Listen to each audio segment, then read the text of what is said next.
Mayday, Mayday, Mayday! Air Transat 236. The right engine has flamed out, and we're down to just a few hundred kilograms of fuel left. Flying halfway across the Atlantic Ocean, the captain of an Airbus A330 carrying 293 passengers and 13 crew members declared a mayday. Just minutes after his call, the situation worsened when the left engine also flamed out, leading to all lights shutting off and the deployment of oxygen masks due to the loss of cabin pressurization. In complete darkness, and with the aircraft's electrical systems switched to emergency configuration, the pilots struggled to control the aircraft, working hard to keep it flying. Meanwhile, the crew quickly prepared the passengers for a potential emergency water landing, aware that their chances of survival were slim. This is the story of Air Transat Flight 236.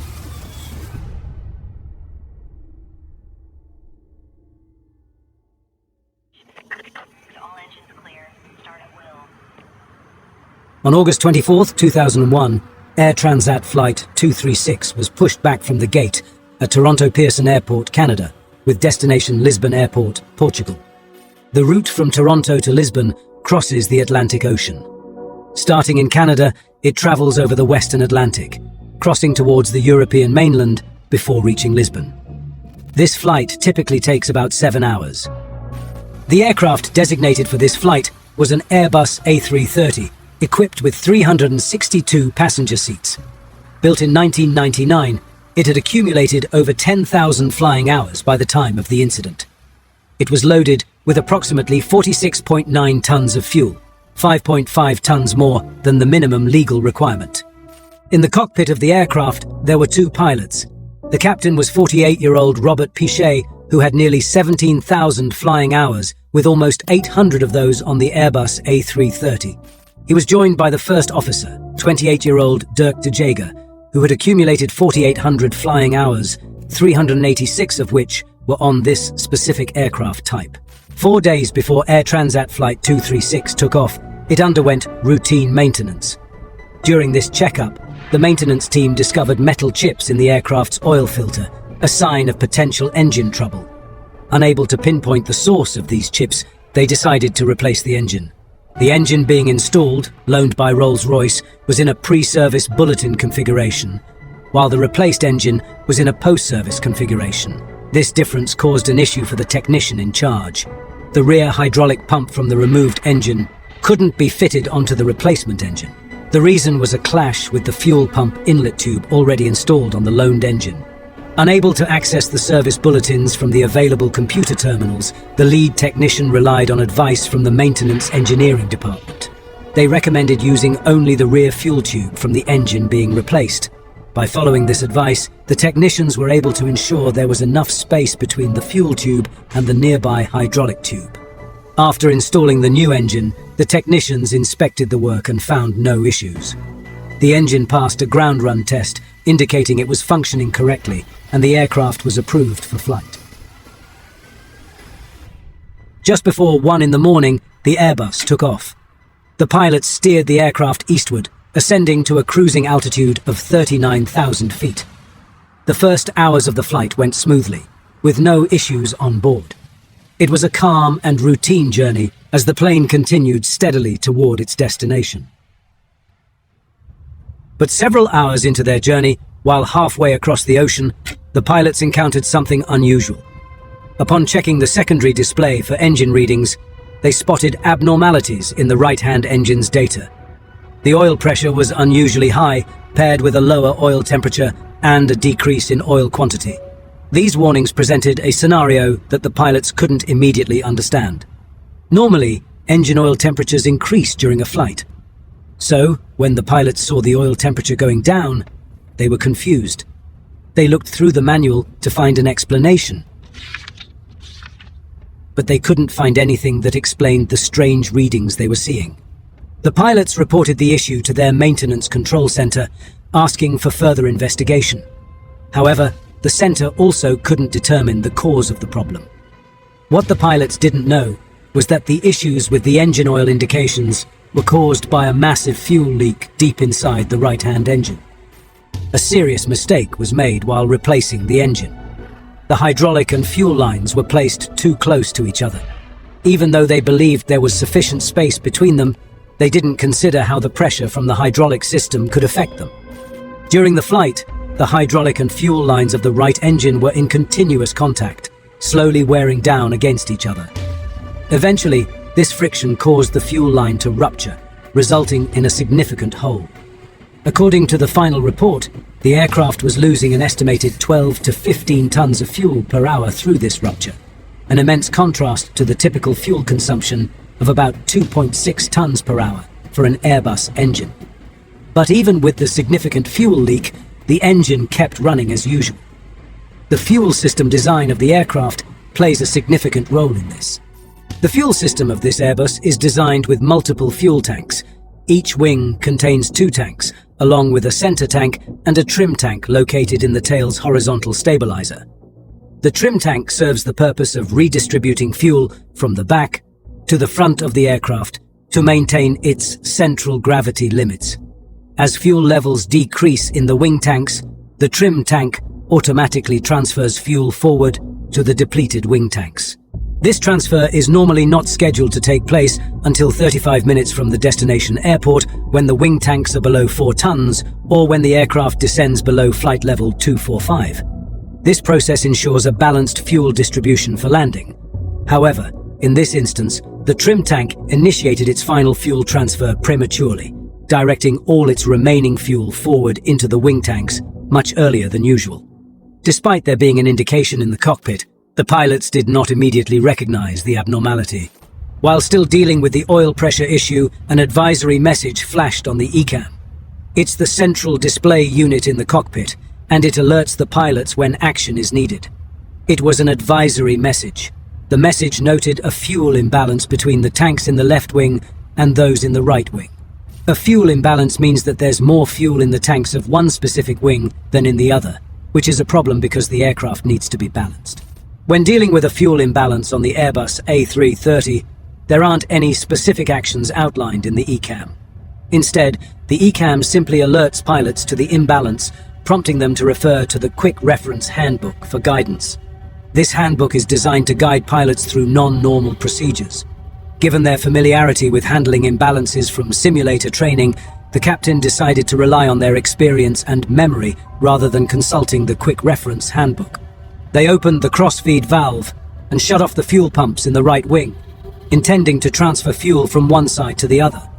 However, unbeknownst to them, this action only worsened the fuel leak, as fuel was being directed from the left wing tank through the damaged right side of the aircraft.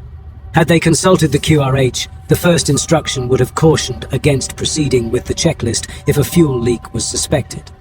Within just 10 minutes, as they watched the fuel levels drop rapidly, the pilots realized that the total amount of fuel remaining on board had fallen below the level necessary to safely reach Lisbon. Facing this critical situation, they began exploring alternative landing sites. In the vast expanse of the Atlantic Ocean, the pilots had limited options. They identified Lajes Airport, located on the island of Terceira in Portugal, as a viable diversion point. As the pilots considered their diversion strategy, a cabin crew member entered the cockpit to inform them about passengers requiring assistance upon arriving at Lisbon Airport. The pilots explained the urgent need to divert to another airport due to a technical issue. They requested the cabin crew member to visually check the wings. Following the pilot's instructions, the crew member dimmed the cabin lights for a clearer view and used a flashlight to inspect the wings from the cabin windows. Despite the thorough check, no irregularities were detected. A fuel leak would be relatively easy to detect during daylight hours, but spotting one at night becomes significantly more challenging. Because there were no signs of a fuel leak, other than the lower than expected quantity of fuel on board, and with no additional ECAM warnings or alerts, both pilots concluded that the issue was likely a computer malfunction. The pilots considered doing the standard fuel leak procedure, but decided against it. Could it be a fuel leak? Should we start with the standard fuel leak procedure? No. We would then have to descend to a lower altitude, which would worsen the situation. Understood. Investigators later concluded that if the pilots had executed any of the prescribed fuel leak procedures upon diverting to Lajes, whether it was the engine fuel leak procedure, the wing fuel leak procedure, or the fuel leak not located procedure, they would have landed with at least 3.8 metric tons of fuel on board. The captain's decision not to follow the fuel leak procedure was influenced by a common thinking mistake known as framing bias. This kind of bias happens when people get stuck on one way of looking at a problem and only pay attention to information that supports that view, while ignoring evidence that doesn't fit. In this case, the pilots thought the issue was just a computer error, so they focused on clues that seemed to confirm that idea. Because they were so focused on this belief, they didn't consider other important signs that could have pointed to a different problem. The pilots found themselves immersed in a whirlwind of tasks, communicating with maintenance control, conducting checklists, and coordinating with cabin crew and air traffic control for the diversion. Amidst this hectic environment, they struggled to find a moment to step back and reevaluate their initial assumptions. Despite their recent attempt to address the fuel imbalance by transferring fuel between tanks, the problem didn't go away, and fuel continued to drain rapidly. In reaction to the continued abnormally high rate of reduction in the fuel on-board quantity reading, the crew selected the right-wing fuel pumps to on and the left-wing pumps to off.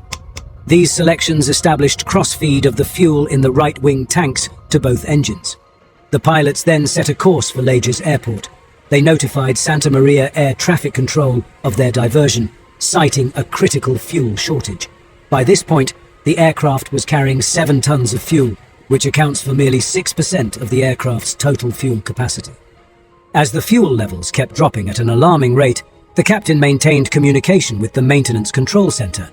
In an effort to resolve the problem, he experimented with various configurations of the fuel system. However, despite these attempts, the amount of fuel continued to decrease. Any remaining doubts were quickly cleared when the right-hand engine flamed out, occurring as the aircraft was at flight level 390 and was 150 miles from the airport. In response, the captain swiftly increased thrust to the remaining engine. Although the aircraft could still stay airborne with only one engine functioning, maintaining an altitude of 39,000 feet was no longer feasible. At this critical juncture, the aircraft's fuel dwindled to a mere 600 kilograms. The pilots realized that they were facing a life-and-death situation. The first officer declared an emergency to air traffic control. Mayday, Mayday, Mayday! Air Transat 236. The right engine has flamed out, and we're down to just a few hundred kilograms of fuel left. Moments later, the first officer used the public address system to inform the cabin crew and passengers that they would be landing shortly and to prepare for the possibility of an emergency water landing. 13 minutes after the right-hand engine flamed out, and still 120 kilometers from the airport, the left-hand engine also flamed out. As electrical power failed, the cockpit was enveloped in darkness. As the plane descended, the cabin pressure dropped, causing oxygen levels to decrease. Passengers and crew had to put their oxygen masks on. With both engines having stopped working, the aircraft lost its main source of electrical power. A crucial fail-safe mechanism, the ram air turbine, deployed from beneath the aircraft. As the plane moved through the air, this device harnessed the wind to generate a small amount of electricity, sufficient to keep the most important instruments and systems operational. However, the absence of engine power resulted in the loss of wing spoilers, nose wheel steering, and thrust reversers, making maneuvering and landing significantly more challenging for the pilots. The crew finished the procedure for when all engines stopped working and started gliding towards the airport.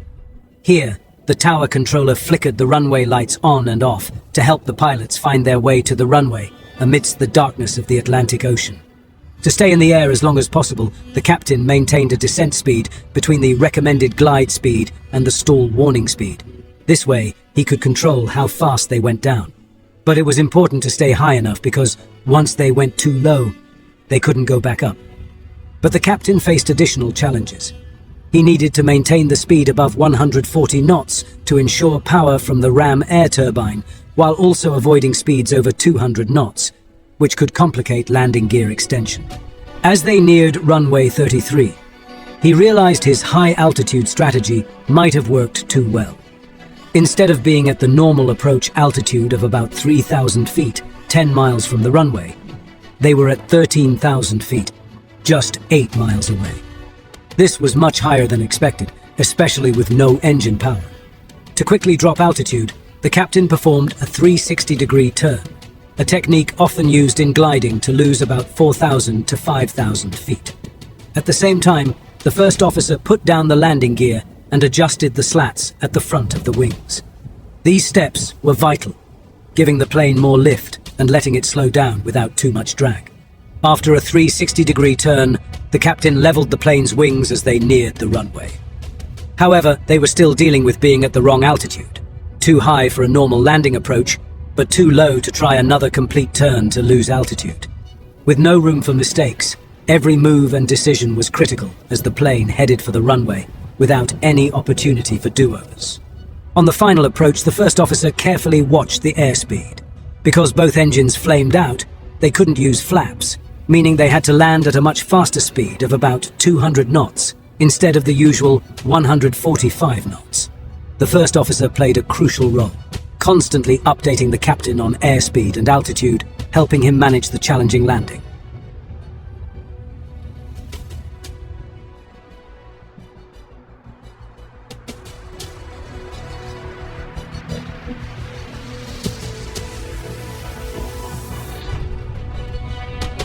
Moments later, the aircraft hit the runway hard, causing 8 out of 12 tires to burst.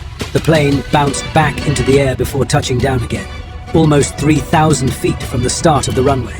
As the plane sped down the runway, slowing it down became a major challenge. Important features that usually help slow the plane, like wing spoilers and engine reverse thrust, were not working. To make things more difficult, the system that prevents the wheels from skidding didn't work properly, causing the wheels to lock up when the captain tried to use the brakes.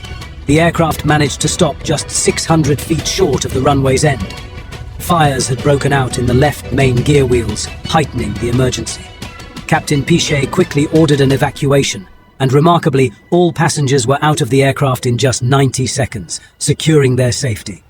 The fire crews, already on standby, quickly put out the fires. Incredibly, all passengers and crew on board survived the ordeal. Following their miraculous landing, the event was marked as the longest glide by a passenger aircraft in aviation history without any fatalities. The crew was initially celebrated as heroes. However, as time passed, questions surfaced about the events leading to the critical fuel shortage over the Atlantic. Doubts began to circulate regarding the crew's decision-making, especially why they appeared to overlook their instruments' warnings of rapidly decreasing fuel levels. Following the incident, significant changes were made to aviation safety protocols. Airbus introduced a new warning system in their flight management computers, designed to alert pilots to a significant fuel loss, a key indicator of a potential fuel leak. Moreover, training now emphasizes the effective management of fuel leaks and the interpretation of non-normal checklists more strongly. The final report acknowledged the pilot's failure to detect the fuel leak, but praised their exceptional response after the engines failed. It commended the captain for expertly controlling the aircraft during the engine's out-descent and landing, despite the challenging conditions. The first officer was praised for providing valuable support during the glide and landing. The captain and first officer were therefore honored with the Superior Airmanship Award by the Airline Pilots Association. In conclusion, 3 primary factors contributing to the incident can be identified. Firstly, the improper installation of the spare engine was identified as the root cause of the fuel leak. Secondly, the crew's lack of training in handling fuel leak-related imbalances and the absence of such scenarios led them to focus solely on balancing fuel without considering the possibility of a leak. Lastly, cognitive bias played a role, as the crew's assumptions hindered their ability to recognize and address the situation effectively. Let's think about what we can learn from this important story. It teaches us how crucial it is to train well, check equipment carefully, and always be ready to deal with unexpected problems. If you enjoyed this video, please consider giving it a thumbs up, sharing it with your friends, and subscribing to our channel for more incredible stories. Don't forget to hit the bell icon to get notified about our latest uploads. Thank you for watching.